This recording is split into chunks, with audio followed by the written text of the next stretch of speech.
ஆமா, தூத்துக்குடியில் ஒரு பாஸ்டருடைய வீட்டுக்கு ஊழியத்துக்கு அழைக்கப்பட்டிருந்தேன்.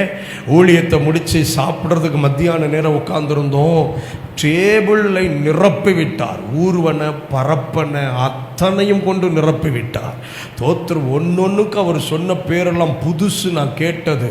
அப்போ என் மனசு சொல்லிச்சு, இந்த ஊழியக்காரனுக்கு கொழுப்ப பார்த்தியா, கர்த்தர் காணிக்க தர்றாரு, இந்த மனுஷன் இவ்வளோ டேபிள் நிறைய வச்சு சாப்பிட்றான், கர்த்தர் கொடுக்கறதெல்லாம் அவன் வீணாக்குறான் அப்படின்னு என் மனசு சொல்லிச்சு. அப்புறம் அவர் ஒரு தேவ மனுஷன் பார்த்தீங்களா, டப்புன்னு கர்த்தர் அதை அவருக்கு உணர்த்திட்டார் போல இருக்கு.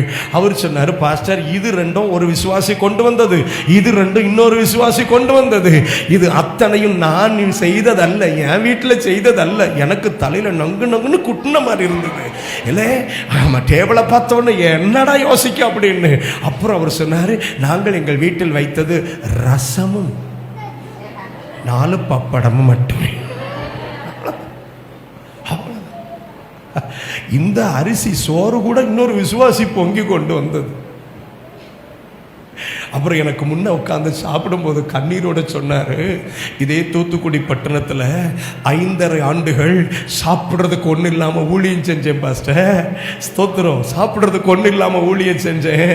4 நாளைக்கு முன்னாடி உள்ள அந்த 4-5 பருக்க இருக்கிறதுல தண்ணியை ஊற்றி ஊற்றி வைப்பேன். ஆனால் சாப்பிடும்போது சொல்லுவேன், என் கை உள்ளே வரும்போது ஆண்டவரே உங்கள் கையும் உள்ளே வரணும், எனக்கு என்ன சாப்பாடோ அதான் உமக்கும். எப்படி டீலிங் பார்த்தீங்களா?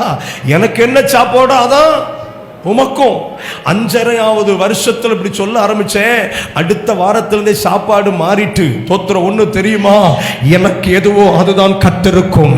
என் அவமானம் அவருக்கு அவமானம், என் தோல்வி அவருக்கு தோல்வி, என் காயம் அவருக்கு காயம், என் தனிமை அவருக்கும் தனிமை. அல்லேலூயா. என் கண்ணீர் அவருக்கும் கண்ணீர். என்னை அவர் ஒரு நாளும் தனித்து பார்ப்பதே இல்லை, தனித்து பார்ப்பதே இல்லை. நீங்களும் நானும் நினைச்சிட்டு இருக்கிறோம், நான் ஒத்தையில் அந்த பாதைக்குள்ள போறேன். கர்த்தர் சொல்றார், நானும் கூட வர்றேன்ப்பா.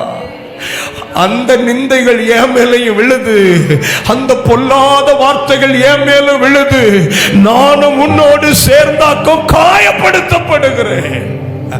அதனாலதான் சவுல்கிட்ட சொன்னாரு, முள்ளில் உதைக்கிறது உனக்கு, நீ நினைக்கிற கிறிஸ்தவனை உதைக்கிறேன் இல்லடா, நீ என்னைய உதைக்கிற, நீ பேசுறது என்னைய பேசுற, நீ எழுதி கையெழுத்து வாங்கினது எனக்கு எதிர, நீ சட்டம் இயற்றுவது எனக்கு எதிர. Not against Christians. கிறிஸ்தவனுக்கு எதிராக என்ன வேணாலும் செஞ்சுட்டு போயிடலாம் சார்.